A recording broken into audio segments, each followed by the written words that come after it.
You do not need to strive to beg or to convince the world of your worth, because the very act of begging implies that you do not have.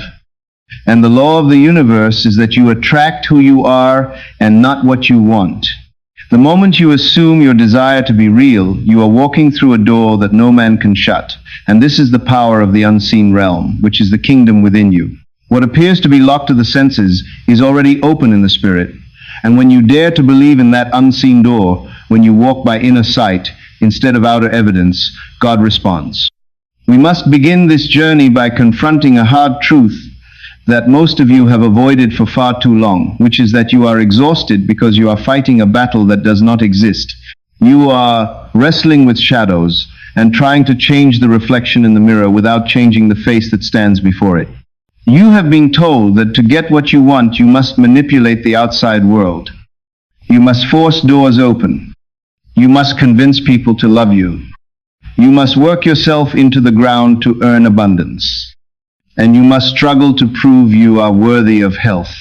I am here to tell you that this is the great lie of the three-dimensional world. The world you see around you is a world of effects and not a world of causes. When you try to change your life by changing the external circumstances, you are like a man trying to comb the hair of his reflection in the mirror. You can scrub the glass and you can scream at the image and you can beg the reflection to change, but it never will until you change. The awakening begins when you stop looking at the mirror and start looking at the one who stands before it. This is why we call this section the door within, because the way out of your current limitation is not through a door that is found in the world. It is not a job opportunity, and it is not a loan from a bank, and it is not a text message from a specific person. Those are merely consequences. The true door is an aperture in the mind, a portal in your own wonderful human imagination. You were never meant to carry the weight of the world on your shoulders or to be anxious and troubled or tossed about like a ship in a storm.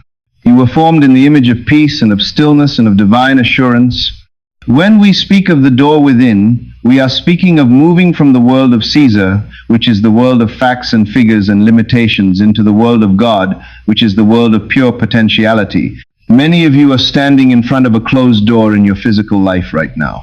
Perhaps the doctor has given you a diagnosis that says there is no cure, or the bank has told you there is no money, or a loved one has told you there is no hope.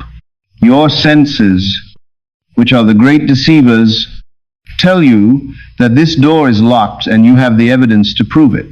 You have the papers and the rejection letters and the empty bank account, but I tell you that you are looking at the dead past. The moment you remember who you are, worry begins to dissolve like mist before the morning sun, because worry is born out of forgetfulness. It is forgetfulness of your source and forgetfulness of your power and forgetfulness of the truth. You think you must fix it and solve it and push it and make it happen, but you do not, because life unfolds through assumption and not through effort. God is not asking you to figure it out, because God is the dimensionally larger you that already knows the way. God is asking you to rest in what already is, for what you desire already exists. This is the most difficult concept for the rational mind to grasp, but it is the cornerstone of your freedom. Creation is finished. This means that every possible version of your life already exists right now in the vast library of eternity. The version of you that is wealthy is already a reality. The version of you that is happily married is already a reality. The version of you that is healed and vibrant is already a reality. They are not future possibilities that you have to construct from scratch. They are existing states of consciousness that you have simply failed to occupy. The door to these states is already open, and the way is already made, but you cannot walk through it until you see it within, until you trust it within, and until you accept it as already done. To stop worrying is to stop resisting. To stop worrying is to stop doubting that what you desire is yours. When you worry, you are actually using the creative power of God against yourself. You are taking the precious substance of your imagination and you are shaping it into the very thing you fear. Worry is nothing more than negative inner conversations and visualizations where you mentally rehearse failure and lack. You are telling yourself a story of defeat, and because you are the operant power of your reality, the world has no choice but to manifest that defeat. You stop worrying when you stop looking at appearances and start listening to the still small voice within. That voice that says all is well. That voice that declares the end from the beginning. That voice that knows the answer before the question ever forms on your lips. You say you trust God, but trust is not a word, it is a feeling, and it is an inner conviction. Trust is quiet confidence in the invisible. Trust is the refusal to be moved by what your senses tell you. Trust is the awareness that the thing you want is already yours because you saw it within, and having seen it within, it must take form without. Every time you worry, you are imagining something you do not want, and imagination is the workshop of reality. If you use your imagination against yourself, do not be surprised when fear becomes your experience. But if you learn to imagine only the good and only the lovely and only the fulfilled desire, then worry fades like a shadow at noon. This is not about pretending that you feel peaceful while inwardly you tremble. No, this is about reconditioning your inner world. This is about persistently assuming that the answer is done, that God has already moved, that the path is clear even if you cannot see it yet, that everything is aligning even while the outer world still looks the same. You do not beg for what is already yours. You do not plead with God to do what has already been done. You assume it. You live from the end. You rest in the feeling of the wish fulfilled. You let that feeling saturate your being. You walk through life not as someone hoping things will work out, but as one who knows they already have worked out. When worry rises, it is only a signal that you have forgotten who you are, so come back and return to the inner sanctuary. Return to the vision. Assume the feeling of the answer and stay there. Dwell there. Live there. For it is in that sacred dwelling place that all things are added unto you, not by might nor by struggle, but by alignment. You stop worrying not by force, but by focus, by deliberately choosing again and again to feel as if it is already done, to trust that what you hold in consciousness must clothe itself in form.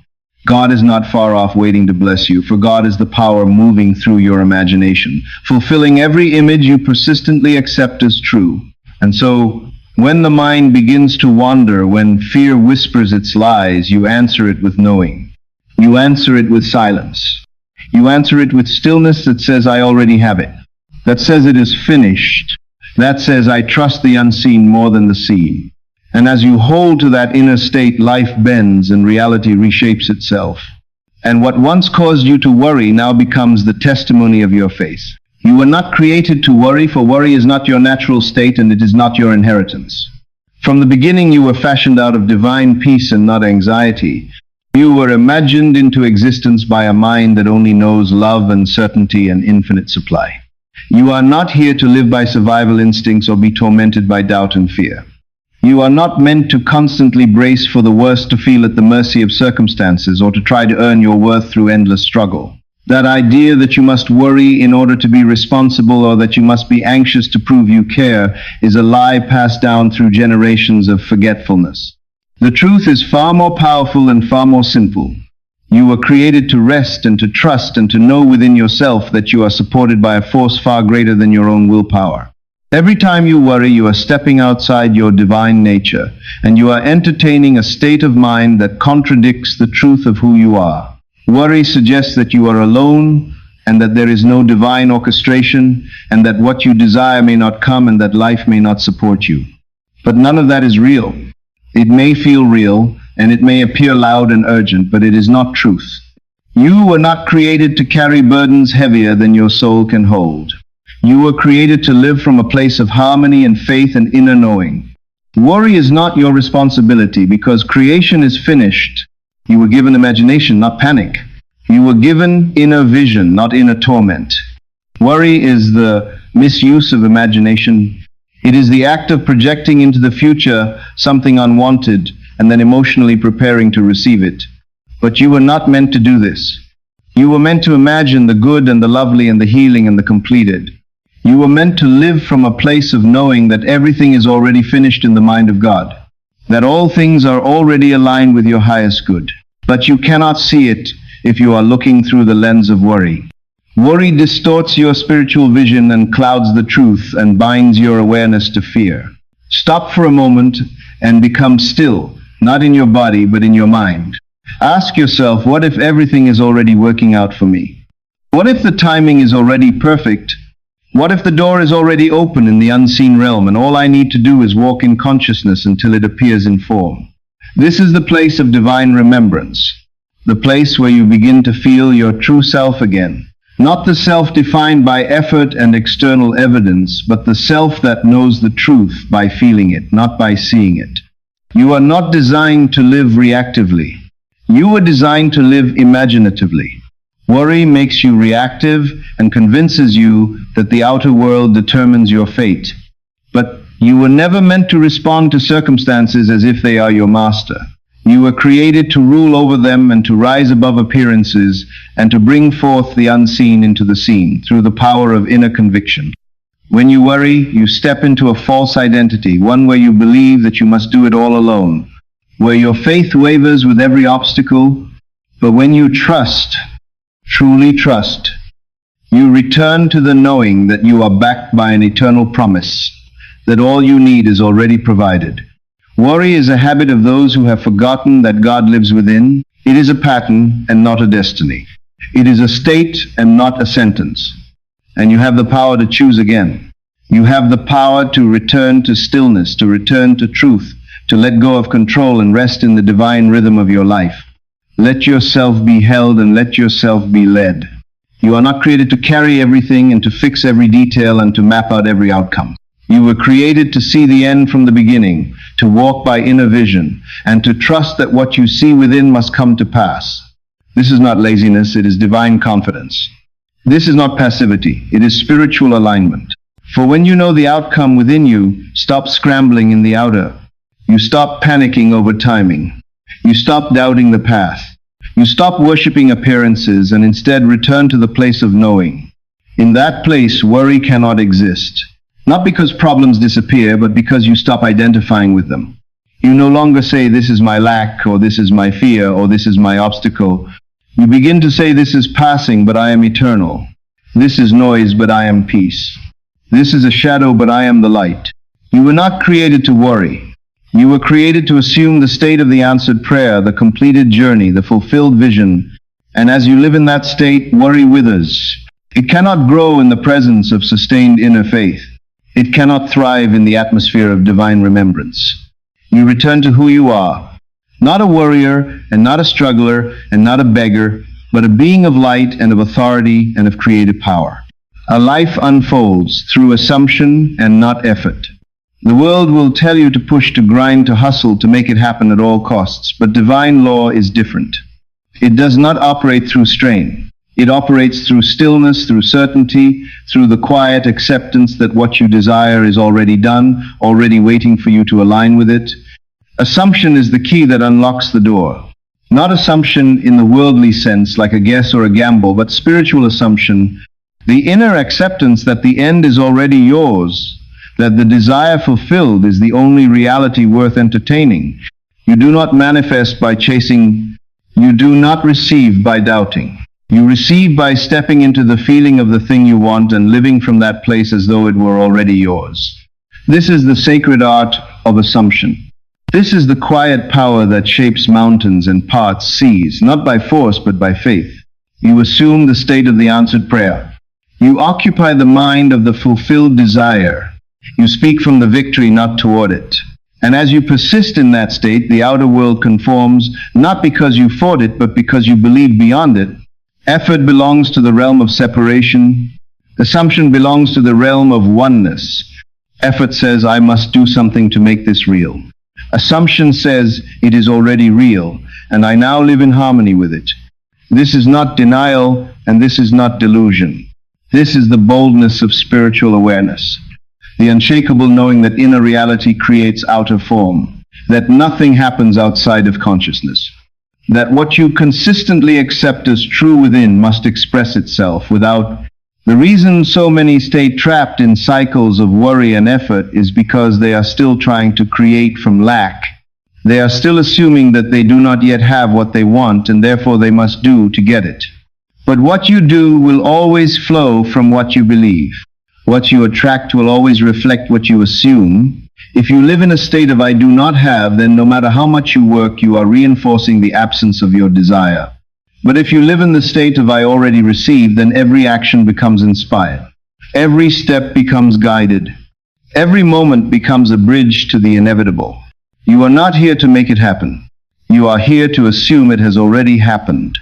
That assumption becomes your dwelling place. That dwelling place becomes your reality. For as within, so without, and as you believe, so shall it be. Assumption does not mean you do not act. It means your action is no longer frantic. It is no longer rooted in fear. It flows naturally and easily with divine timing and precision because it is anchored in a state of already having. You no longer ask, how will this happen? You declare it has already happened. I need only stay faithful to the vision. When you live by assumption, you shift from effort to embodiment. You are no longer trying to get something. You are now being someone. You are being the version of yourself who already received the thing. You are thinking like them and feeling like them and moving through the world like them. That inner embodiment is the signal, the frequency, the magnetic field that draws your desire to you, not through labor, but through alignment. You begin to see that every delay and every silence and every closed door was never punishment. It was only waiting for your assumption to match the promise. Life is not withholding from you. It is responding to you. It is mirroring your dominant inner state. Change your state and the reflection must change. Not because you earned it, but because you assumed it. This is the simplicity of divine law. It does not ask for perfection, it asks for persistence. Persistence in the inner knowing. Persistence in the feeling of the wish fulfilled. Persistence in the assumption that what you see within is more real than what you see without. This is how the unseen becomes seen. This is how the impossible becomes inevitable. Not by the strength of your effort, but by the steadiness of your assumption. You live from the end, not toward it. You think from the desire fulfilled, not toward its fulfillment. You do not use prayer to beg you, use it to align. You do not use faith to cope, you use it to create. And creation is not a future event, it is a present awareness. The moment you assume it is done, something shifts in the unseen. The path begins to clear. The answer begins to form. The world, though it may seem unchanged, begins to bend around the one who dares to believe. And so you choose. In every moment you choose to worry or to assume. You choose to struggle or to trust. You choose to force or to align. One way leads to exhaustion and the other leads to peace. One builds a reality of fear and the other builds a reality of fulfillment. The choice is yours and so is the power. You must understand that desire is not a cruel trick played on you by the universe. Desire is the notification that the thing desired is already existent. The only reason you want something is because it is already a reality in the spiritual realm calling you to possess it. You would not hunger for food if food did not exist, and you would not hunger for a specific state of being if that state did not exist. The desire is the knock on the door, but you must open it. You open it by ceasing to be the man or woman who is wanting and starting to be the man or woman who has received. This is the great transition. This is the crossing of the Red Sea. You leave behind the land of slavery, which is the land of believing in your senses, and you enter the promised land, which is the land of believing in your imagination. The journey is not of distance, but of mood. The journey is not of time, but of feeling. Can you right now, in this very moment, dare to feel that you are secure? Can you dare to feel that you are wanted? Can you dare to feel that you are successful? Not in the future, but now. If you can feel it, you have opened the door. You must stop acting like a beggar at the gates of your own kingdom. A beggar asks for crumbs, but a king knows that everything within the walls belongs to him.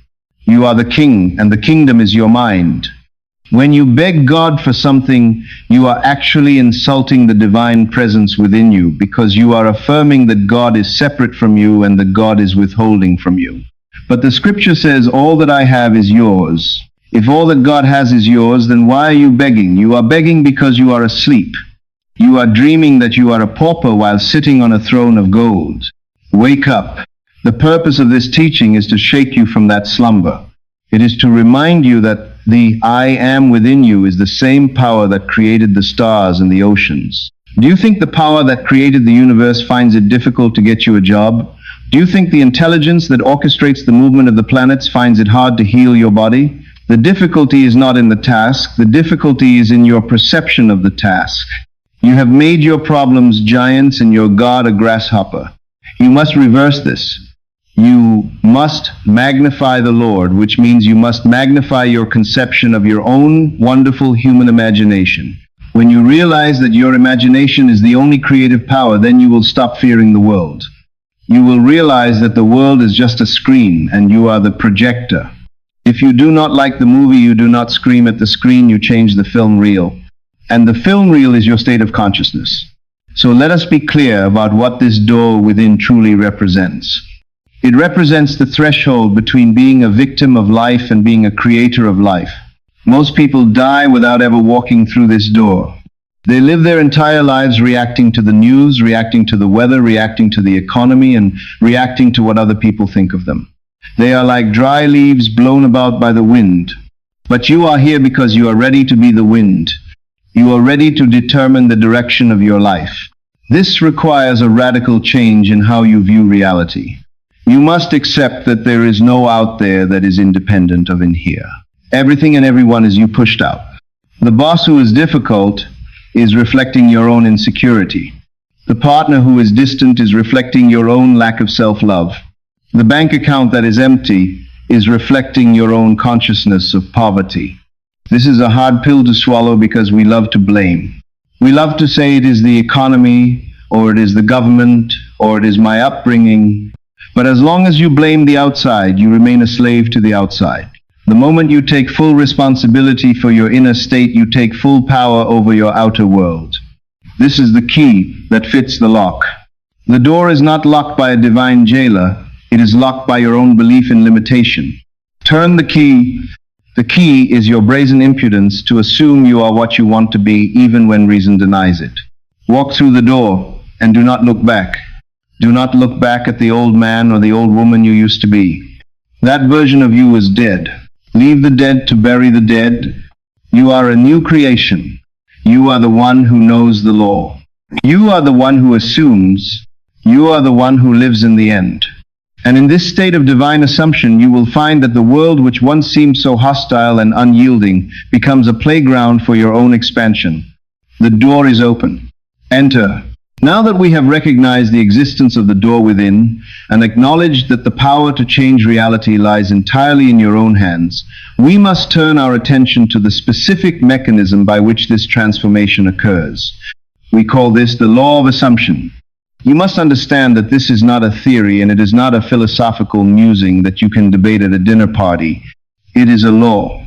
It is as ruthless and impersonal as the law of gravity. If you step off a building, you will fall regardless of whether you are a good person or a bad person, because gravity does not care about your moral standing.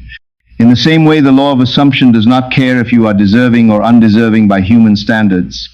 It only cares about one thing, which is the state of consciousness you are occupying at this very moment. To understand this law, you must first strip away the childish notion that wishing and hoping have any power. Hope is a confession that you do not have. Hope is a declaration of lack. When you hope for something, you are projecting it into the future. And the future is a place that never arrives because you can only experience life in the eternal now. The law of assumption demands that you abandon the future and bring your desire into the present tense. It is the spiritual act of appropriation. It is the audacity to claim that which is not yet visible as though it were. To assume means to take upon oneself. It means to wear a new concept of self as you would wear a suit of clothes. When you put on a suit, you are effectively saying to the world, "Look at me, I am a businessman," or "I am a person of status." You do not walk around telling people you are wearing a suit. You simply wear it and let the cloth speak for itself. In the spiritual realm, you must do the exact same thing with your consciousness. You must clothe yourself in the feeling of the wish fulfilled. This is where most students of this philosophy fail, because they treat assumption as a mental exercise rather than an identity shift. They spend 5 minutes in the morning visualizing their desire, and then they spend the remaining 16 hours of the day reacting to the world as a victim. You cannot serve two masters. You cannot assume wealth in your meditation and then complain about the price of coffee an hour later. The law of assumption requires a total abandonment of the old self. You must become so consumed by the new idea of yourself that the old you dies from lack of attention. This is a radical psychological change. It is not merely thinking positive thoughts. It is a fundamental shift in your center of gravity. You are moving your residence in consciousness from the state of wanting to the state of having. Let us distinguish clearly between thinking of a thing and thinking from a thing, because this distinction is the difference between a daydream and a manifestation. When you think of a desire, you are looking at it as an object separate from yourself. You are the subject and the desire is the object, and there is a distance between you. You might think of a new car, or think of a specific relationship, or think of a large sum of money. In this mode, you are merely a spectator looking at a picture on a wall. But the law of assumption demands that you step into the picture. You must think from the desire. To think from the car means you are looking at the world through the windshield. To think from the relationship means you are looking at the world with the security of being loved. To think from the wealth means you are looking at price tags with the indifference of someone who can afford anything. When you think from the state, you are no longer seeing the desire. You are seeing the world from the vantage point of the desire. The distance is closed. The subject and the object have merged. This is the mystical marriage. This is what it means to become one with your ideal. Until you can think from the end, you are merely flirting with the idea of change, but you have not yet committed to it. The secret ingredient that activates the law of assumption is feeling. But here we must be very careful with our definitions, because the word feeling is often misunderstood. When we say feeling is the secret, we are not talking about high energy emotions. We are not talking about running around the room screaming with excitement or forcing yourself into a state of hysterical joy. Those emotions are exhausting and unsustainable. The feeling we are speaking of is the feeling of naturalness. It is the feeling of relief. It is the deep exhale of the soul that says, "Thank God it is finally done." Think about something you already possess. Think about the shoes you are wearing right now. Do you feel ecstatic joy about your shoes? Do you jump up and down because you have shoes? No. You accept them. You feel natural in them. You know they are there, and you do not worry about them. That is the feeling of the wish fulfilled. It is a quiet knowing. It is a Sabbath rest. When you have truly assumed the state of your desire, you will not feel anxious, and you will not feel desperate, and you will not be checking the 3D world for signs every 5 minutes. You will feel a sense of peace because you cannot search for what you already have. If I hand you a set of keys to a new house, you do not keep asking me for the keys. You put them in your pocket and you feel the weight of them and you go about your day. The law of assumption is about capturing that feeling of possession before the possession appears in physical form. This brings us to the most challenging aspect for the rational mind, which is the denial of the evidence of the senses. Your senses are evolutionary tools designed to help you survive in the physical world, but they are terrible masters when it comes to creating your reality. Your senses will always tell you what is happening in the past, because the moment you see something, it is already a manifestation of past consciousness. If you look at your bank account and see a low number, your senses are telling you the truth about your past thoughts and your past assumptions. But if you accept that number as the final truth, you are doomed to repeat it. The law of assumption requires you to be brazenly impudent. You must dare to look at the lack and deny its finality. You must look at the sickness and deny its authority. You must look at the loneliness and deny its reality. This is not delusion in the clinical sense. This is spiritual maturity. You are asserting a higher law over a lower law. You are declaring that what you imagine is more real than what you see. The world is a mirror, and you cannot change the reflection by breaking the mirror. You change the reflection by changing your face. The law of assumption is the art of holding the new face, the face of the fulfilled you, steady until the mirror of the world has no choice but to reflect it back to you. Before we proceed deeper into how this law reshapes your specific relationships and circumstances, I want to invite you to make a commitment to this study. This path of self-mastery is not for the faint of heart, and it requires a community of like-minded souls who are ready to wake up from the dream of limitation. If you are finding value in this deep dive into the nature of reality, I ask you to subscribe to this channel right now. By doing so, you are not just supporting this work, you are signaling to your own subconscious mind that you are serious about your spiritual education. Join us and let us walk this path of awakening together.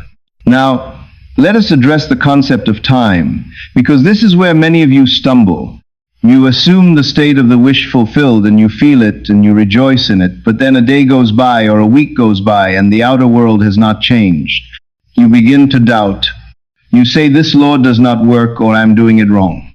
You must understand that every seed has its own appointed hour. When you plant a seed in the ground, you do not dig it up the next day to see if it is growing.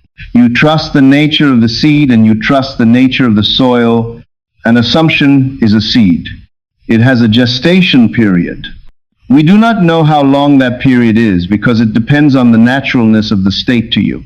If the state feels very foreign, it may take longer to harden into fact. If the state feels natural, it may happen overnight. But your job is not to measure the time. Your job is to occupy the state.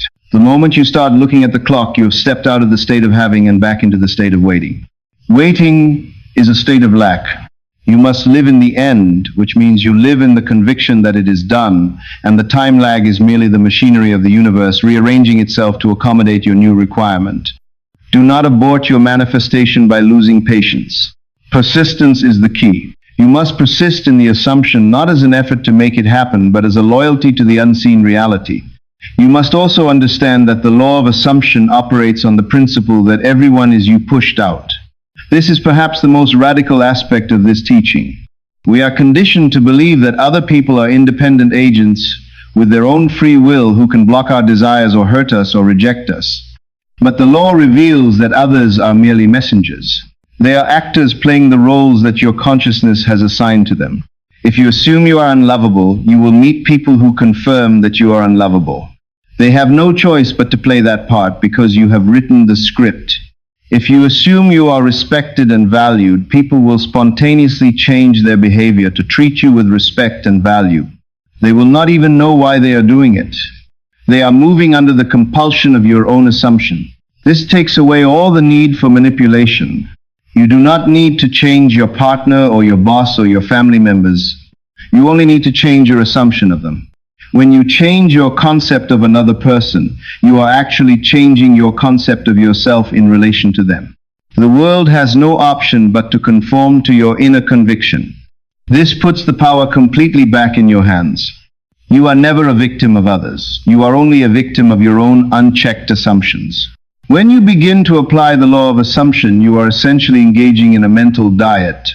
Just as you would not eat poison if you wanted a healthy body, you cannot afford to indulge in poisonous thoughts if you want a healthy life.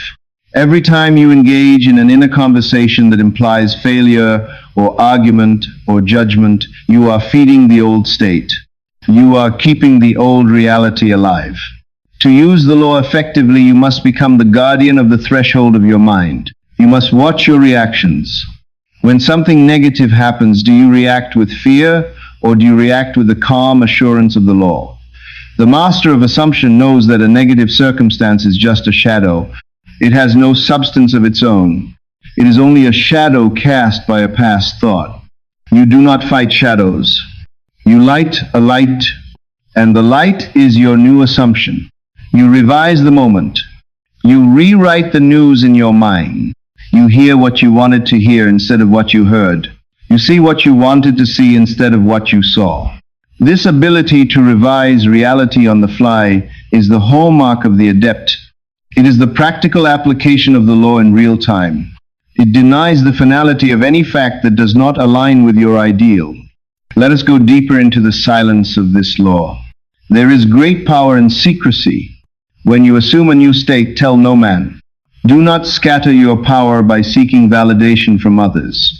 The moment you tell a friend about your big vision, you are inviting their doubts and their logic into your consciousness. You are opening the door for them to ridicule your dream. And because you are human, their doubt might shake your conviction. Keep your secret. Let the results speak for you. The law of assumption works best in the dark, warm soil of your own inner conviction. Nurture your dream in the silence of your own heart. Talk to yourself about it. Walk with it. Sleep with it. But do not expose it to the harsh winds of public opinion until it has hardened into a fact that cannot be denied. This is what the ancients meant when they said, "Go into your closet and pray in secret, and your Father who sees in secret will reward you openly." The closet is your mind. The secret is your assumption. The open reward is the manifestation. Trust this process. It is an ancient mechanism that has been used by every great man and woman throughout history. Whether they knew it consciously or not, they assumed they were great before the world recognized them. They assumed they were victorious before the battle was won. You are now invited to join this lineage of conscious creators. The law of assumption is ultimately an act of love. It is loving yourself enough to refuse to settle for a mediocre life. It is loving God enough to trust the power He has placed within you. It is loving the world enough to present it with the best possible version of yourself. When you lift yourself up in consciousness, you lift the whole world with you. You become a beacon of possibility. So do not treat this law as a tool to merely get things. Treat it as a pathway to become who you were destined to be. The things will come. The money will come. The health will come. The love will come. They are the inevitable fruits of the tree. But the tree is your state of consciousness. Tend to the tree. Water the root with the feeling of the wish fulfilled. Prune the branches of doubt and fear. Stand firm in the knowledge that the law never fails. It cannot fail because it is the very fabric of reality. You are the operant power. You are the dreamer and the dream. Assume the best. Assume the highest. Assume the noblest. And watch as the world reshapes itself around you to mirror the beauty of your own inner being. We have spoken of the door within, and we have defined the law of assumption as the mechanism of creation. But now we arrive at the most critical juncture of your spiritual education, which is the discipline of your imagination. Knowledge of the law is useless without the discipline to apply it. You may understand intellectually that you are the creator of your reality, but if you cannot control the movements of your own mind, you are like a captain who knows the destination but cannot steer the ship. The imagination is the workshop of God. It is the creative power that formed the universe and sustains it every moment. In you, this power is your own wonderful human imagination. However, for the vast majority of people, this workshop is in a state of utter chaos. Tools are scattered everywhere. Blueprints are ignored. And the machinery is running wild, producing fear, anxiety, and limitation. You would not allow a stranger to walk into your house and smash your furniture, yet you allow negative thoughts to walk into your mind and destroy your peace. You allow the news, the opinions of others, and your own past failures to squat in the temple of your mind and dictate your reality. The time has come to take back the keys to the workshop. The discipline of imagination is not about forcing your mind into submission through willpower or tension. It is about the gentle and persistent direction of your attention.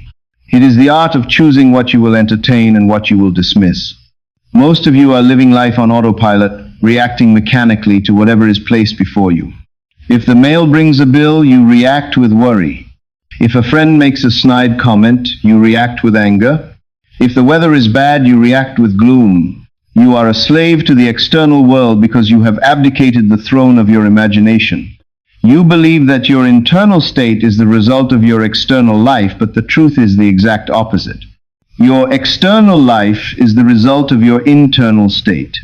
To discipline the imagination means to stop being a reactor and start being an actor. It means you determine the mood and the feeling within regardless of what is happening without. This requires a level of vigilance that few are willing to practice, but it is the price of freedom. You must become the guardian of the threshold of your mind. You must stand at the gate of your consciousness and inspect every thought and every emotion that seeks entry. If a thought implies that you are weak or poor or unloved, you must refuse it entry. You do not fight it, you simply deny it your attention. You starve it of the only thing that gives it life, which is your awareness. This is what we call a mental diet. Just as you would not eat food that you know is poisoned, you must stop consuming thoughts that poison your future. The most potent tool in the discipline of imagination is the control of your inner conversations. You are talking to yourself all day long.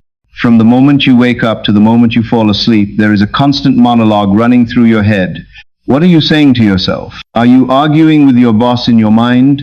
Are you defending yourself against imaginary accusations? Are you rehearsing conversations where you justify your failures? These inner conversations are the breeding ground of your future reality. You may think they are harmless private thoughts, but I tell you that every word you speak inwardly is a decree that the universe rushes to fulfill. Inner speech mirrors outer reality. If you are walking down the street arguing mentally with a family member, do not be surprised when you get home and a conflict erupts. You wrote the script in the silence of your mind, and the actors merely played it out on the stage of life. To discipline the imagination, you must match your inner speech to your fulfilled desire.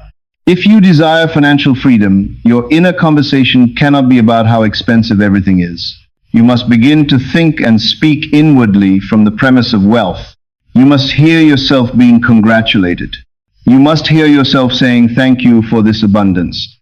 You must align the tone and content of your inner voice with the person you wish to be. This practice is challenging because the old man, the old version of you, is addicted to the drama.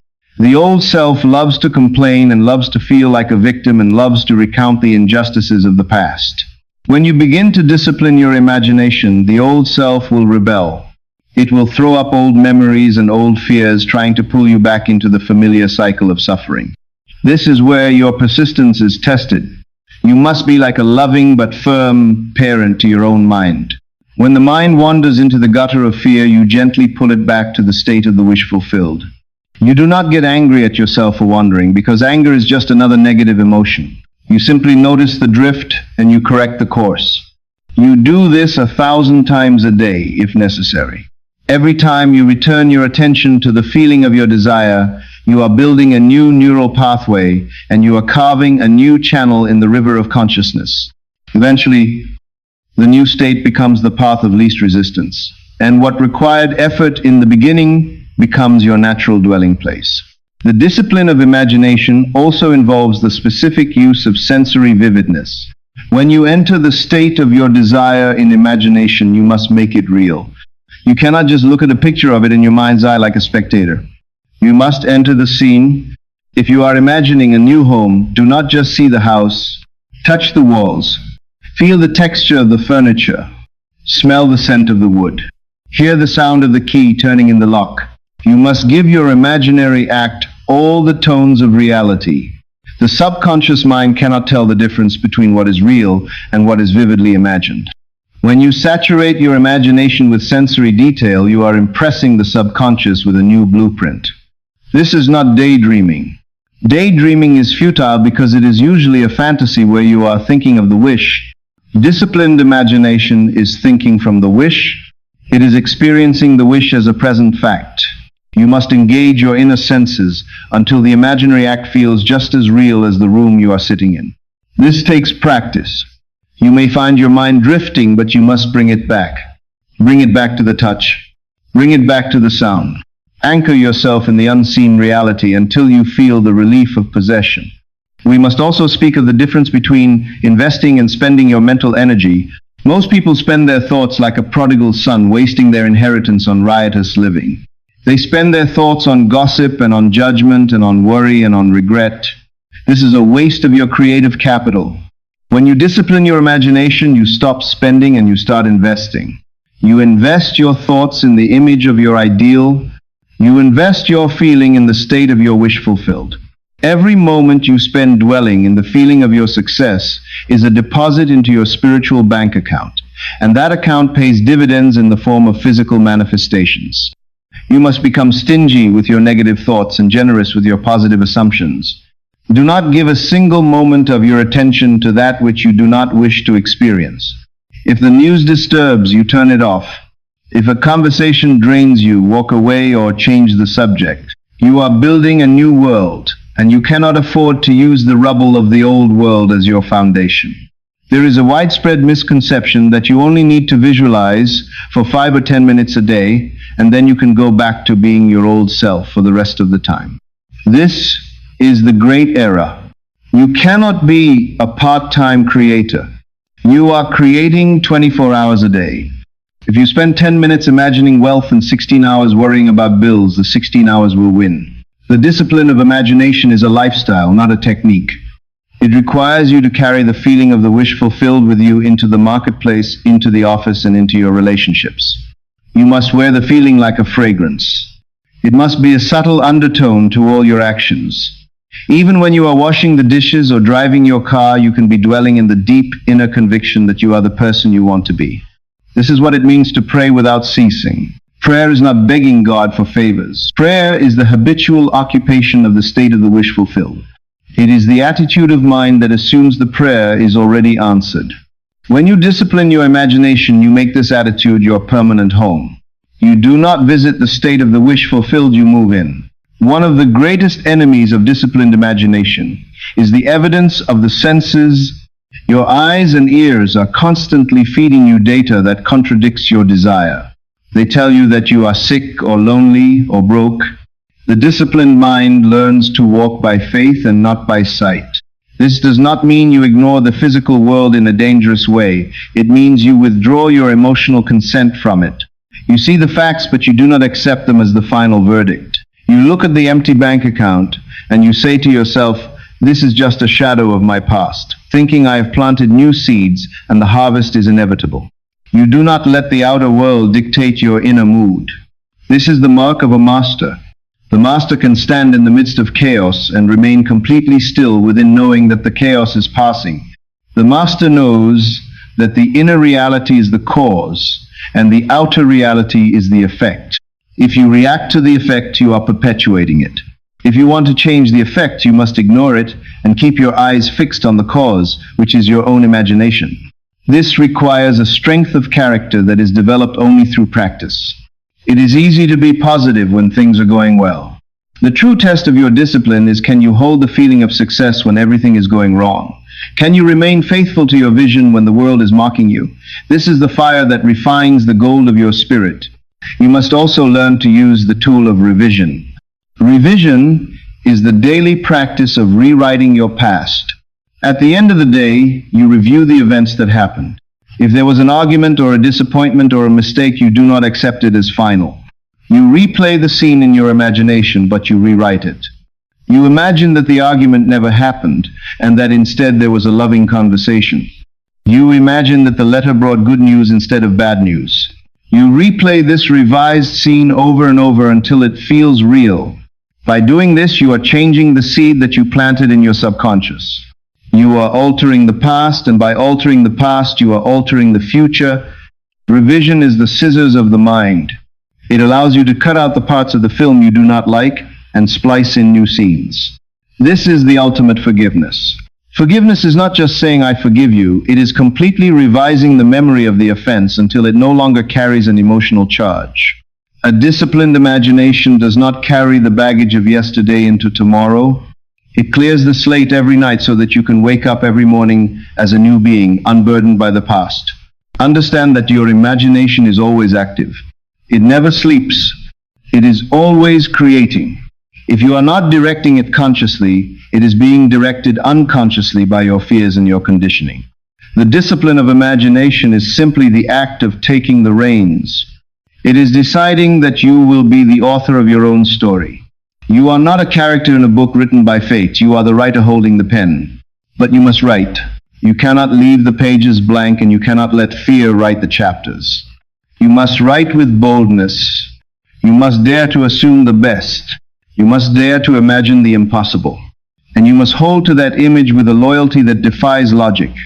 This is the divine madness that leads to miracles. The world calls it madness, to believe in what you cannot see, but the Spirit calls it wisdom. For the things which are seen are temporal, but the things which are not seen are eternal. When you discipline your imagination, you are aligning yourself with the eternal. You are tapping into the infinite power that sustains the universe. Do not be discouraged if you fail. Do not be discouraged if you find yourself reacting or worrying. Just start again. The moment you realize you have fallen, simply rise. Do not waste time in regret. Regret is just another form of dwelling on the past. Pivot immediately. Turn your back on the failure and look toward the success. The discipline of imagination is a practice of constant return. It is the prodigal son returning home to the Father over and over again. The Father, which is your own wonderful human imagination, is always waiting with open arms. The fatted calf is always ready. The robe and the ring are always waiting. But you must make the journey. You must leave the pigsty of negative thinking and return to the palace of noble concepts. You must sanitize your mind. You must clean house. Throw out the mental furniture that no longer serves you. Throw out the beliefs that you are unworthy. Throw out the memories of hurt. Furnish your mind with concepts of beauty and strength and love. Make your mind a place where you love to dwell. Most people hate to be alone with their own thoughts because their mind is a torture chamber. When you discipline your imagination, your mind becomes a sanctuary. It becomes a garden of delight.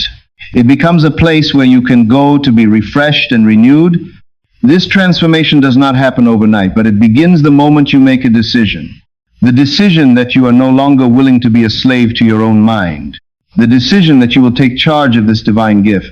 You will find that as you practice this discipline, the world will begin to reflect your new inner state. People will treat you differently. Opportunities will arise seemingly out of nowhere. The heavy obstacles that once blocked your path will dissolve like smoke. You will realize that the struggle was never with the world. The struggle was always with yourself. And having conquered the self, you have conquered the world. You will walk with a new confidence, not an arrogance, but a quiet assurance that you are the operant power. You will no longer beg for crumbs. You will sit at the table of the king. You will no longer strive to make things happen. You will allow them to happen through the power of your assumption. This is the fruit of discipline. It is a sweet fruit, but it is only tasted by those who are willing to tend the garden. So I call upon you today to pick up your tools. The workshop is open. The power is present. The blueprints are in your hands. What will you build? Will you build a prison of fear or a palace of joy? The choice is yours and the time is now. Stop drifting and start steering. Stop dreaming of the life you want and start living it in your imagination until it hardens into fact. This is the way. This is the truth. This is the life. We have spoken of the awakening and the discipline required to plant the seed of desire, but now we arrive at the precipice where human reason fails and spiritual trust begins.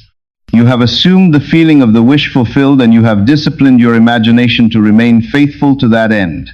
Now the rational mind, which is the great doubter, will ask the inevitable question, which is how will this happen? How can I get the money when I have no job? How can I be healed when the prognosis is poor? How can I find love when I am isolated? This question of how is the trap that has ensnared millions of souls and kept them from their inheritance. You must understand that the how is not your responsibility. The moment you ask how you are stepping out of the state of the wish fulfilled and returning to the state of lack, you are confessing that you do not have it, and you are confessing that you do not trust the power within you to deliver it. We call this section God Will Make a Way, because there is a dimensionally larger intelligence within you that possesses ways and means of which your conscious surface mind knows nothing. This intelligence sees the entire chessboard of life, while you only see the square upon which you stand.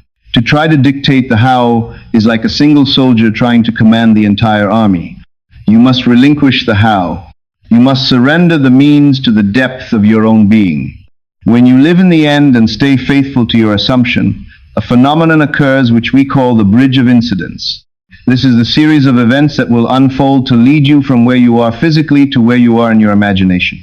This bridge is not always a straight line, and it is not always paved with gold. It is a woven tapestry of circumstances, coincidences, and encounters that are orchestrated with mathematical precision to bring about your desire. The most important thing you must understand about the bridge of incidents is that it is natural. When your manifestation arrives, it will feel so natural that you might be tempted to say it would have happened anyway. You will meet a stranger at a coffee shop who offers you an opportunity, or you will be laid off from a job only to be forced into starting the business you always dreamed of. These events will seem like accidents to the unawakened mind, but to the one who knows the law, they are the footprints of God. The bridge is being built beneath your feet as you walk. You do not need to see the entire bridge to take the first step. You only need to trust that the bridge is there. This brings us to a critical point that causes many to abandon their faith, which is the appearance of obstacles.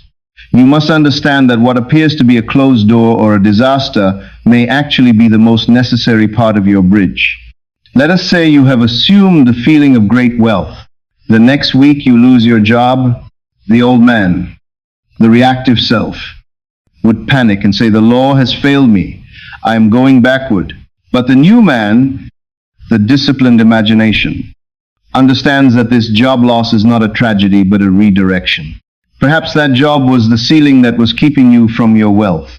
Perhaps you had to be removed from that limited environment so that you could be placed in a position to receive your fortune. You must judge not by appearances.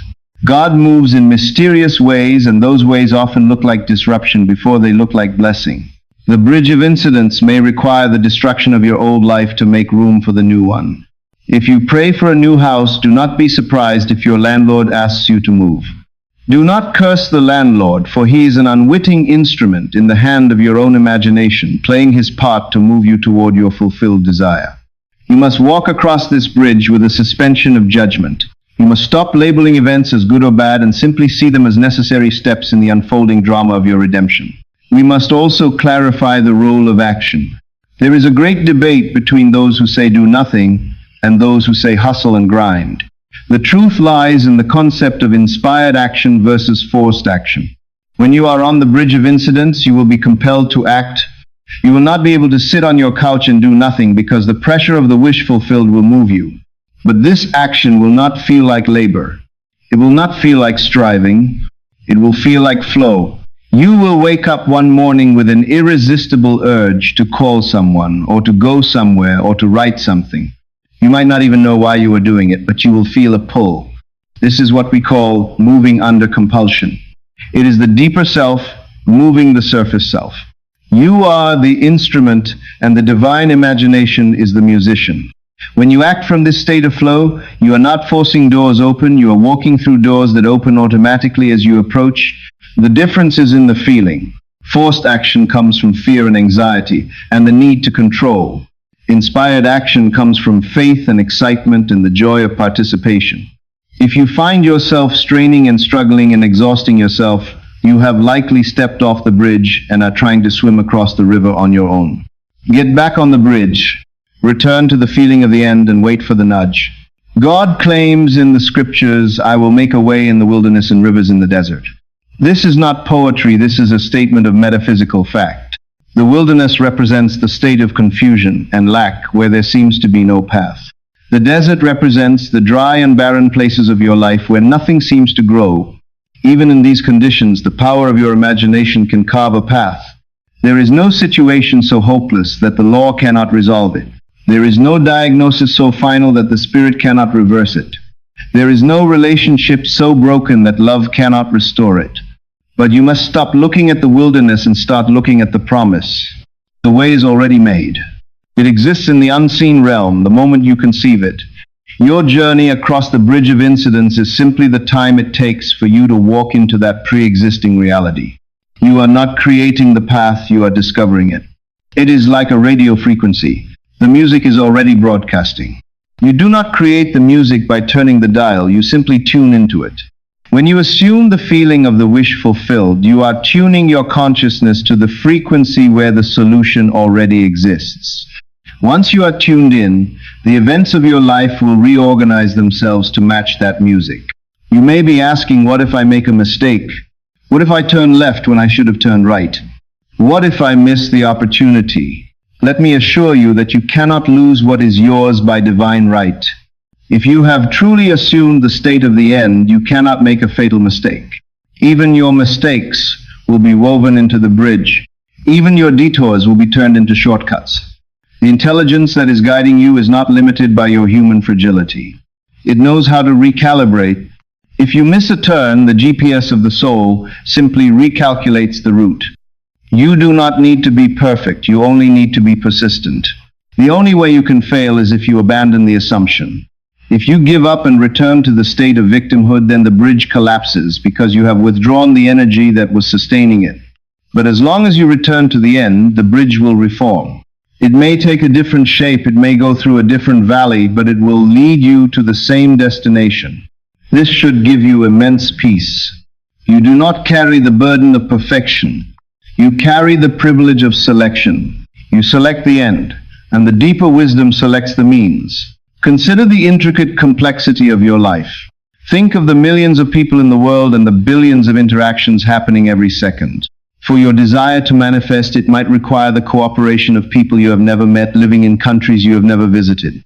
It might require a chain of events starting 10 years ago to culminate in this moment. Do you really think your conscious mind is capable of orchestrating that? Do you think you can manipulate the variables of the infinite universe? It is arrogance to think so. Humility is the key to manifestation. Humility is admitting that you do not know the way, but trusting the one who does. The one who does is your own wonderful I am. When you trust the bridge of incidents, you take your hands off the steering wheel of the universe. You stop trying to manipulate people. You stop trying to force outcomes. You stop lying and cheating and scrambling to get ahead. You stand tall in the dignity of your assumption, knowing that the world must come to you. You become magnetic. When you stop chasing, you start attracting. This is the great reversal. The beggar chases. The king attracts. This trust in the bridge also cures you of the disease of envy. When you see someone else getting what you want, you do not feel jealous because you know that their success is not taking away from yours. You know that your bridge is unique to you. Their bridge is not your bridge. God does not have a limited supply of good. God is infinite. If everyone in the world imagined themselves wealthy, the world would expand to accommodate that wealth. You are not competing for resources. You are creating reality. So when you see another succeed, bless them. Praise the evidence that the law is working. Their success is a testimony that imagination creates reality. Use it to strengthen your own faith. Stay on your own bridge. Keep your eyes on your own ideal. Do not look to the left or to the right. Do not compare your timeline with another's timeline. Some bridges are short and some are long. It matters not. The destination is assured. The feeling of the wish fulfilled is the guarantee that the check has been cashed and the delivery is on its way. Let us speak of the silence required while traversing the bridge. We touched on this before, but it bears repeating in this context. When you are moving across the bridge of incidents, you will be tempted to talk about it. You will be tempted to tell people, look, things are happening. Resist this temptation. Often the bridge is fragile in its early stages. It is like a developing photograph in a dark room. If you expose it to the light too soon, the image is destroyed. The light is the skepticism and rational analysis of others. Keep your movement secret. Let the world see the result only when it is fully born. There is a buildup of spiritual pressure that is necessary for manifestation. When you talk about your plans, you release that pressure. You dissipate the energy. Keep it contained. Let it build until it explodes into physical reality. Walk the bridge in the dignified silence of the mystic. You know something the world does not know. You are seeing something the world does not see. This secret knowledge is your power. It gives you a glint in your eye and a steadiness in your step that others will sense but not understand. They will wonder why you are so calm in the midst of the storm. They will wonder why you are smiling when the news is bad. You are smiling because you know the end of the story.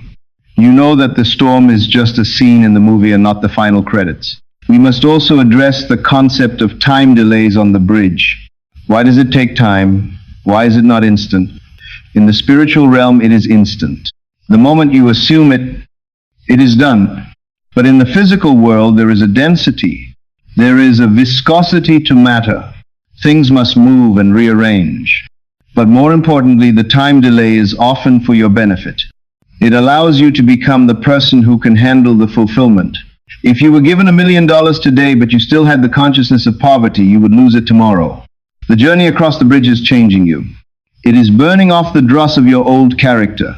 It is expanding your capacity to receive. So do not resent the time. Use the time. Use the time to deepen your conviction. Use the time to express gratitude. Use the time to prepare your house for the guest that is coming. If you assume you are going to be a great leader, use the time to study leadership.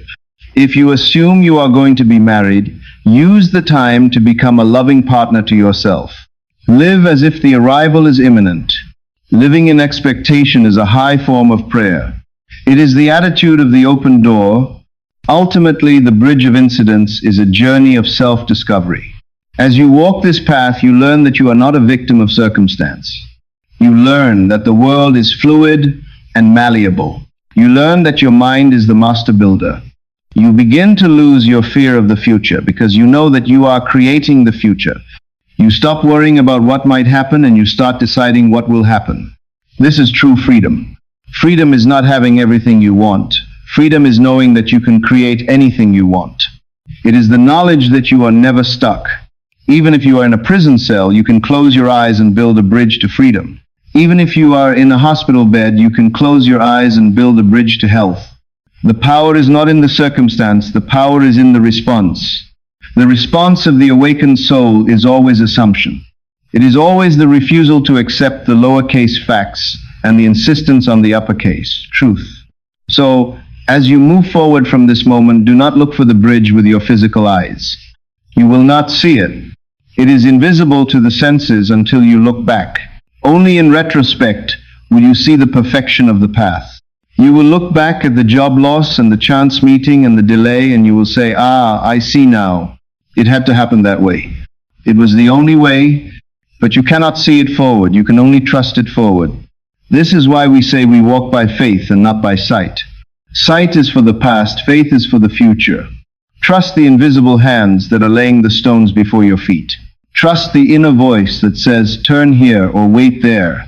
Trust the process of your own unfolding. You are safer than you know. You are loved more than you can imagine. The universe is not indifferent to you. The universe is you pushed out, and it is conspiring to give you exactly what you have dared to assume. So dare to assume the best. Dare to walk the bridge of your highest ideal. The way is made. The door is open. The destination is secure. Walk. We have walked together through the awakening of the inner door, and we have learned the discipline of the mind, and we have stepped onto the bridge of incidents, trusting that the way is being made. But now we must confront the season that breaks the spirit of the uninitiated, yet makes the master. We call this the dark night and the refining fire. It is inevitable that between the planting of the seed and the gathering of the harvest, there comes a time of silence, and often a time of seeming reversal. You have assumed the state of the wish fulfilled, and you have felt the reality of it with all the tones of your being, and yet the outer world seems to mock you. The bank account does not grow, it shrinks. The health does not improve, it worsens. The relationship does not heal, it fractures further. This is the moment where the vast majority of seekers turn back. They look at the evidence and they say, it is not working, I have fooled myself. But I am here to tell you that this is not the end, this is the middle. This is the refining fire. You must understand that when you decree a new reality, you are also decreeing the destruction of the old one. And the old reality often kicks and screams before it dies. What you perceive as things going wrong is actually the breaking up of the old structures to make way for the new. You cannot build a palace on the site of a hovel without first demolishing the hovel. The dust and the noise and the debris of the demolition look like chaos to the passerby, but to the architect they are the necessary signs of progress. The dark night is not a punishment from a distant God, it is a chemicalization of your own consciousness. When you introduce a high vibration idea like perfect health or abundant wealth into a consciousness that has been conditioned by fear and lack for decades, there is a reaction. The new idea acts like a powerful solvent, flushing out the impurities of the old beliefs. These impurities must surface to be released. You may find yourself feeling sudden waves of doubt or fear or anger. Do not identify with them. They are leaving you. They are the demons of the past being cast out by the presence of the new assumption. The mistake you make is to look at this turmoil and think that you have failed. You have not failed, you are cleansing. You are in the cocoon. The caterpillar must completely disintegrate, must lose its entire structure and identity to become the butterfly. If the caterpillar could speak during that process, it would say, I am dying, I am falling apart, everything is ending. But nature is saying, no, you are becoming. You must hold to this truth when the darkness closes in. The darkness is not the absence of God, it is the shadow of the Almighty covering you while the transformation takes place. It is in the dark earth that the seed dies to its shell to bring forth the sprout. If you dig up the seed because you are afraid of the dark, you kill the potential. You must have the courage to endure the darkness, knowing that the dawn is not just a hope, it is a certainty governed by law. This phase is the test of your loyalty. To whom do you pledge your allegiance? Do you pledge it to the facts of the world which are constantly changing and decaying, or do you pledge it to the truth of your imagination which is eternal and creative? You cannot serve two masters. You cannot say, I trust my imagination, but I am worried about the medical report. The moment you worry, you have bowed your knee to the report, and you have made it your idol. The refining fire burns away your double-mindedness. It forces you to choose. It strips away your reliance on external props until you have nothing left to hold on to but your inner conviction. This is a terrifying place for the ego, but it is the birthplace of true power. When you can stand in the midst of the fire and say, I see the flames, but I feel the cool water of fulfillment, you have passed the test. You have proven that your internal state is stronger than your external environment. This is the definition of a master. A master is not someone who never faces challenges. A master is someone who never grants those challenges the authority to define who they are. There is a time interval that is specific to every seed. You do not know the appointed hour of your harvest. It may be tomorrow or it may be next month. The waiting is the hardest part for the human mind because the mind craves certainty and control. It wants to know the date and the time and the method. But spirit requires surrender. In this time of waiting, you must avoid the trap of looking for signs. As we have said, signs follow, they do not precede. If you are looking for a sign to confirm your faith, you are admitting that you do not have faith. Faith is the evidence of things not seen. If you have the evidence of your senses, you do not need faith. You only need faith when the senses deny the wish. This is the brazen impudence we speak of. It is the audacity to look at a closed door and see it open. It is the stubborn refusal to take no for an answer from life. When the world says no, you say yes. When the world says impossible, you say done. You do not shout it to the world. You whisper it to yourself in the silence of your heart, but you whisper it with a conviction that shakes the foundations of the earth. This persistence is what eventually breaks the resistance of the outer world. The world is a mirror, and if you hold your expression long enough, the mirror must eventually smile back. It has no choice. But if you frown because the mirror is frowning, you are trapped in a cycle of your own making. During the dark night, you will be tempted to compromise. The world will offer you a lesser version of your dream. If you wanted a specific career, the world might offer you a job that is safe but unfulfilling. If you wanted a great love, the world might offer you a convenient companionship. Do not settle. This is the devil tempting you in the wilderness. The devil is just your own doubt, offering you a stone when you are hungry for bread. Refuse the stone. Hold out for the bread. Tell the doubt that you know who you are, and you will not accept anything less than the full manifestation of your desire. This refusal to compromise sends a powerful signal to the deep self. It says, I know my worth and I trust my law. Compromise is the leakage of power. When you compromise, you are saying that God is limited and cannot deliver the whole package. But God is infinite. There is no shortage in the kingdom. Do not bargain with reality. Command reality. You command it not by yelling, but by remaining immovable in your assumption. Be like the rock in the ocean. The waves of circumstance may crash over you, but when the tide recedes, the rock is still there. Be that rock. Let us speak of the pain of the refining fire. It hurts to let go of the old self. We are addicted to our suffering. We are addicted to our stories of victimhood. We have built our identities around our problems. When the fire comes to burn away those problems, we feel like we are losing ourselves. You might feel a sense of grief or emptiness. This is normal. You are grieving the death of the person you used to be. The person who is poor is dying, so the person who is wealthy can live. The person who was sick is dying, so the person who is healthy can live. Let them die. Do not try to resuscitate the corpse of your old self with nostalgia. Let the dead bury the dead. The pain you feel is the breaking of the chains that have bound you. It is the pain of a muscle that has been atrophied suddenly, being stretched and used. It is a good pain. It is the pain of birth. You are birthing a new world, and birth is a violent and messy act, but the result is life. Do not fear the intensity of the transition. The intensity is proof that the power is moving.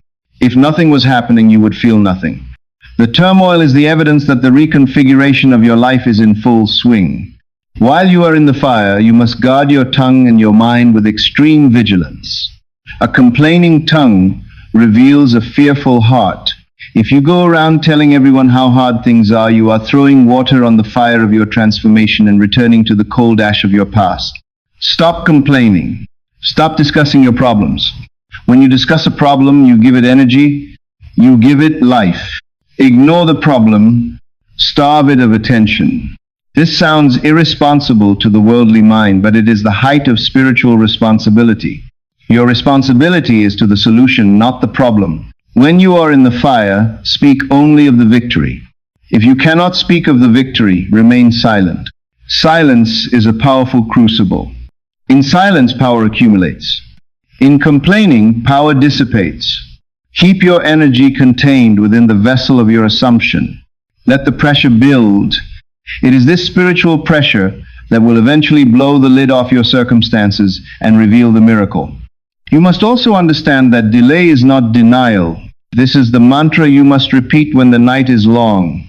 Delay is not denial. The universe is not saying no. It is saying wait for the alignment. Sometimes the bridge of incidents is longer than we expect because there are many moving parts that must be arranged. Perhaps the person you need to meet is not yet ready. Perhaps you are not yet ready. Trust the timing of the deep self. The deep self sees the end from the beginning and knows the shortest and safest route. If you try to force the timing, you might arrive too early and miss the blessing, or arrive too ill-equipped to keep it. The gestation period is sacred. A premature birth is dangerous. Let the desire mature in the womb of the universe. It will be born at the perfect moment. Your anxiety does not speed up the process. It only makes the waiting painful. Your trust makes the waiting a time of rest. Enter the Sabbath. The Sabbath is not a day of the week. It is a state of consciousness where you rest from the mental labor of worry because you know the work is finished. When you are in the fire, rest in the knowing that the fire is not there to consume you but to purify you. There is a beautiful paradox in this work, which is that you must be completely detached from the outcome while being completely committed to the assumption. You live in the end, but you do not grasp at the physical manifestation. Grasping comes from fear of loss. You cannot lose what is already yours. If you have it in imagination, you have it in reality. The physical appearance is just a delayed echo. You do not chase an echo. You stand still and let the echo come to you. When you are in the dark night, you are learning this detachment. You are learning to be happy with the inner reality even before the outer reality catches up. This is the secret of the saints and the mystics. They found a joy within that was independent of the world without. And ironically, when you find that inner joy, the outer world rushes to reflect it. As long as you are miserable, waiting for the manifestation, you are holding it away because you are vibrating at the frequency of lack. The fire burns away your neediness. It leaves you standing in your own sovereignty, needing nothing because you contain everything. So when the shadows lengthen and the cold wind blows, do not retreat. Stand your ground. Put on the full armor of your assumption. Remember that every hero in every story had to face the dragon before getting the gold. The dark night is your dragon. It is an illusion made of smoke and mirrors designed to test your resolve. Look the dragon in the eye and say, I am. I am the truth. I am the reality. I am the one who decides. Do not flinch. If you flinch, you fall back into the dream of separation. If you stand firm, the dragon will vanish, and you will find the treasure at your feet. The refining fire is love in disguise. It is love removing everything that is not love. It is removing your littleness, your fear, your limitations, so that the grandeur of your true being can shine forth. You are not a victim of this process. You are the cause of it. You called for this transformation the moment you dared to desire something greater. Do not ask for the change and then complain about the renovation. Welcome the fire. Walk into it willingly, knowing that only the false can burn. The truth is imperishable. You are the truth. And when the fire dies down, you will stand as pure gold, ready to receive the inheritance that has been yours from the foundation of the world. Remember that the night is darkest just before the dawn. This is a cliché because it is physically and spiritually true. The intensity of the opposition often peaks right before the breakthrough. When you feel like you can't take another step, that is the moment the door opens. When you feel like all hope is lost, that is the moment salvation appears. This is the drama of the soul. Do not leave the theater before the final act. Stay in your seat. Stay in your assumption. The curtain is about to rise on the scene you have been imagining. Do not let the intermission fool you into thinking the play is over. It is not over until it is good. If it is not good yet, it is not the end. Keep watching. Keep assuming. Keep believing. The fire is refining you for a weight of glory that is beyond all comparison. You are being forged into a vessel capable of holding the divine wine of your desire. Without the fire, the vessel would be too weak and would shatter. Thank the fire. Thank the darkness. They are your servants preparing you for your reign. And finally understand that you never walk alone in the dark. The I am within you, the God of the universe, is closer than your breathing. He is in the fire with you. He is the one sustaining you. You may feel alone, but that is an illusion of the senses. Turn inward and you will find His presence. Speak to Him. Say, Father, I thank you that you have heard me. I thank you that it is done. This gratitude in the midst of the struggle is the ultimate act of faith. It bridges the gap between the dark night and the new day. It is the bridge over troubled waters. Sing your song of thanksgiving while the battle rages. Your song is the vibration that dissolves the darkness. You are the light of the world. The darkness cannot overcome you. It can only serve to reveal your brightness. So shine. Shine with the light of your brazen assumption. Shine with the light of your unwavering trust. And watch as the shadows flee away and the morning star rises in your heart, signaling the arrival of your long-awaited promise. We have arrived at the final movement of this symphony of the soul. We have traversed the landscape of the mind from the awakening of the inner door, through the discipline of the imagination, across the bridge of incidents, and through the refining fire of the dark night. Now we stand at the precipice of the new world. This is the moment of the final decree. A decree is not a request. It is not a suggestion. It is an irrevocable command issued by the sovereign power of your own consciousness. In the ancient laws of kings, a decree once signed by the monarch could not be overturned, not even by the monarch himself. You are the monarch of your reality, and the time has come for you to sign the decree of your new life. You must stop approaching life with a question mark and start approaching it with an exclamation point. The universe has been waiting for you to stop asking for permission to exist and to start declaring your existence. You have spent enough time in the shadows of hesitation wondering if you are worthy, or if it is possible, or if you are allowed to have what you desire. The final decree is your answer to all these doubts. It is the bold assertion that I am that I am. This is not arrogance of the ego, it is the boldness of the spirit recognizing its own nature. You are not a beggar at the gates of life. You are the life itself seeking expression through form. When you issue the final decree, you are closing the door on the past forever. You are stating to the subconscious mind and to the entire universe that the old version of you is dead and buried. You are no longer the person who struggles. You are no longer the person who fears. You are no longer the person who waits for scraps. That person has been consumed by the refining fire. Who stands now in their place? It is the new you, the you that assumes the end, the you that knows the law, the you that walks by faith. You must feel the gravity of this moment. This is not just another video you are watching, and it is not just another lecture you are hearing. This is a divine appointment. You have been led to this moment to make a choice. Will you go back to sleep and continue the nightmare of lack and limitation, or will you wake up and take the reins of your destiny? The final decree is the line in the sand. You cross it now and you do not look back. Lot's wife looked back and turned to a pillar of salt, which is a metaphor for remaining frozen in the dead past. Do not look back. Your future is calling, and it requires your undivided attention.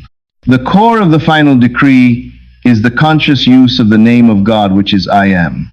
Every time you say I am, you are defining your reality. For years, you have misused this creative name. You have said I am tired, or I am poor, or I am sick, or I am lonely. You have decreed these things into existence, and the faithful servant of the subconscious has brought them to pass. Now you must change your decree. You must guard your lips and your thoughts with the vigilance of a sentinel. From this moment on, let no word escape your mouth that does not align with your fulfilled desire. Let no thought take root in your mind that contradicts your new identity. You must begin to say, I am wealthy with a conviction that overrides the bank statement. You must say, I am healthy with a knowing that overrides the pain. You must say, I am loved with a feeling that dissolves the loneliness. This is how you fight the good fight of faith. You do not fight people, and you do not fight circumstances. You fight the drift of your own mind. You fight the tendency to slip back into the old negative decrees. You stand firm in the I am of your choice. This is a summons to radical responsibility. There is no one left to blame. You cannot blame your parents. You cannot blame society. You cannot blame the economy.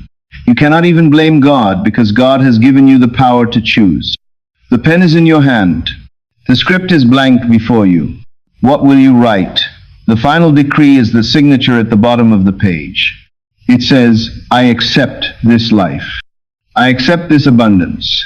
I accept this healing. I accept this love. It is done. The moment you accept it within yourself, the war is over. The struggle ceases. You enter into the peace of the wish fulfilled. This peace is the signal that the decree has been established. If you are still worried, you have not yet decreed. A king does not worry if his order will be obeyed.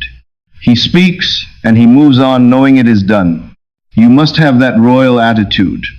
You must speak the word of your assumption and then move on with your life, knowing that the universe is rearranging itself to match your word. As we bring this journey to a close, I want to extend an invitation to you. You are not alone on this path. There is a community of awakened souls who are walking this bridge with you. If this message has stirred the spirit within you, and if you feel the truth of these words resonating in your bones, then I invite you to make a commitment to this channel. Subscribe now and join us. This is not just about numbers, it is about building a legion of conscious creators who are ready to change the world by changing themselves. By subscribing, you are signaling to your own mind that you are dedicated to this study. You are keeping the door open for these reminders to enter your life daily. Do not let this spark fade. Fan it into a flame. Join us and let us walk into the promised land together. Now let us speak of the silence that follows the decree. After you have spoken your word, you must enter the silence. This is not an empty silence, but a pregnant silence. It is the silence of the seed in the earth. It is the silence of the confidence that needs no validation. Do not run to your friends and ask them if they think your decree will work. Do not seek approval from the world. The world does not understand this law. The world lives by the senses. You live by the Spirit. Keep your decree sacred. Keep it hidden in the heart. Mary pondered these things in her heart. Be like Mary. Hold the vision close. Nurture it with your feeling. Protect it from the skepticism of the uninitiated. In this silence, your power grows. In this silence, the bridge of incidents is constructed. In this silence, God is at work. Trust the silence. Do not fill it with anxious noise. Be still and know that I am God. That knowing is the rock upon which you build your house. The rains may fall and the floods may come and the winds may blow, but your house will not fall because it is founded on the rock of your own I am. You must also understand that the final decree includes the act of forgiveness. You must forgive everyone and everything that has ever hurt you or blocked you. Why? Because they were only playing the roles you assigned to them in your state of sleep. They were messengers showing you what you were holding in consciousness. Do not shoot the messenger. Release them. Forgive them. By forgiving them, you are freeing yourself from the connection to the old reality. If you hold a grudge, you are tied to the person you resent. You are keeping the old movie playing. Cut the cord. Let them go. Bless them and wish them well, and then turn your back on that scene forever. You cannot take the baggage of resentment into the new world. It is too heavy. The final decree is a decree of total amnesty. You declare yourself free and you declare everyone else free. In this freedom you rise.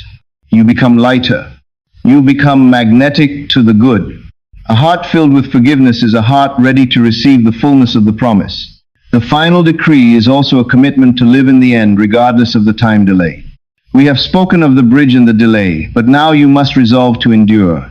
You must resolve that no matter how long it takes, you will not waver. You will not turn back. You have burned the ships. There is no retreat. You are going to your destination, or you are going to die trying, but you will not go back to the slavery of the old life. This resolve is what separates the wishful thinker from the master. The master has grit. The master has spiritual stamina. You must develop this stamina. You must be able to hold the feeling of the wish fulfilled when the rent is due and there is no money. You must be able to hold the feeling of health when the pain is sharp. This is not denial of the facts, it is the defiance of the facts. It is the declaration that the inner truth is superior to the outer fact. And because you hold this decree, the outer fact must eventually yield. It must crumble and fade away to reveal the inner reality. This is the law. It has never failed, and it will not fail you now. So I ask you today, what is your decree? What are you saying to the universe right now? Are you saying, I hope this works? If so, you are decreeing doubt. Change it. Say, I know this works. Are you saying I'm trying to change? If so, you are decreeing effort. Change it. Say, I have changed. The grammar of the Spirit is always present tense. God's name is not I will be. God's name is I am. You must bring your future into the now. You must feel the ring on your finger now. You must feel the keys in your hand now. You must feel the health in your body now. This requires the suspension of your reason. Reason is the great enemy of the miracle. Reason says it is impossible. Reason says you do not have the education or the money or the connections.